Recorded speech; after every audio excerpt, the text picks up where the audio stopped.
This is back pain. And if you have low back pain, improving the stability of your spine can make a huge difference. The problem is if you look up exercises online, you'll find 500 variations, all with unnecessary complexity. If instability is your problem, you just can't hold your spinal segments still while you're trying to do the things you love. To start, you can throw out these crazy exercises and try the McGill Big 3. Stuart McGill, PhD, is a renowned researcher and back pain expert from the University of Waterloo in Ontario, Canada. He's a biomechanics expert. The guy knows what he's talking.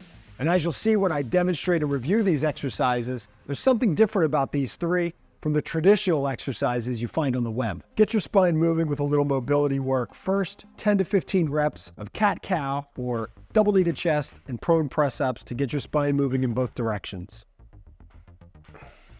First up is the curl-up exercise. Now the McGill Big 3 is focused on giving you some stability in the three major planes of spinal mobility, which is the sagittal plane, forward and backward, the frontal plane, side to side, and the transverse plane, or rotation. We're gonna get into this curl-up exercise by lying on our back, and we're not doing a crunch. A crunch, we're moving up and down.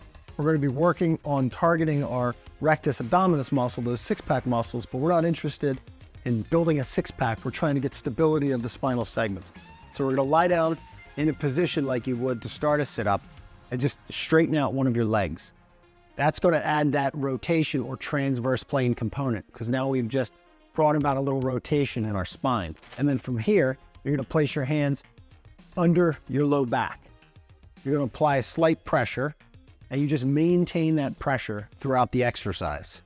We don't wanna have more pressure, we don't wanna have less pressure. We just keep it stable, core stability. And then from there, you're just gonna nod your chin and lift it off the table. And the magic is holding this 10 seconds.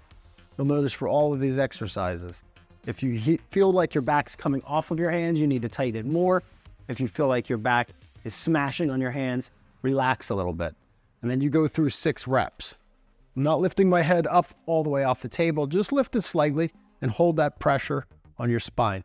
6 reps, and then you can switch legs to challenge the rotation the other direction and do 6 again. Just enough to lift your head off of the table, not lifting it up, okay? And you go through 6 reps, 10 seconds each. As you get better, you can work on increasing the number of repetitions you do. We'll talk more about that as we go into the next 2 exercises. Exercise number 2 is the side plank exercise. This is addressing the frontal plane stability, or side to side, by targeting the obliques.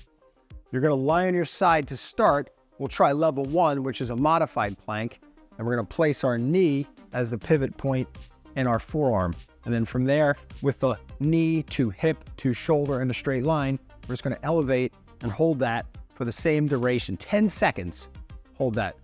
Dr. McGill felt like through his research that 10 seconds was enough to get a good stimulus to the training, but without overly fatiguing the motor units, making it that you couldn't progress. 10 seconds is up, you relax, and then you just repeat it again as soon as you're ready to go.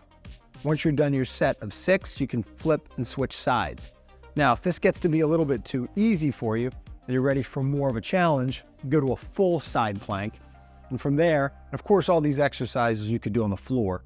But from there, we're just gonna stagger our feet from here and do that full plank and hold that, again, 10 seconds. Try to keep total stillness in your spine throughout the repetition and go through 6 reps. You can do a pyramid set if that starts to get a little too easy. So you do a set of 6 and then go to a set of 4 and maybe a set of 2.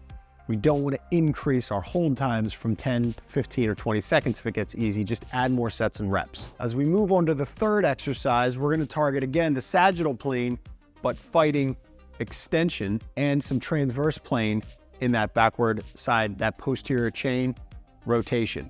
So we get into a hands and knees position. I like to do it on the fists. It just gets the scapula in a little better position. Also take some pressure off your hands if you have any wrist issues. And then you're going to try to extend your back leg, either one, to start straight back. Keep those toes pointed down. We're not trying to hyperextend to get an arch in our back. We want to keep things nice and stable, stability. And then we're going to add the opposite arm. And then you guessed it, we're going to hold it for 10 seconds. Try to stay nice and straight. You want to put more tension in your arm, you can tighten your upper back muscles, squeeze your fist, and then you can bring this back down.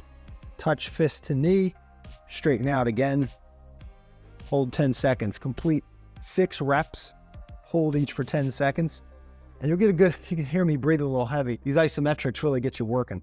And then you switch and you focus on rotation. Opposite side, same thing. Hold. Keep stillness in your spine as much as possible. 10 seconds for that stability work.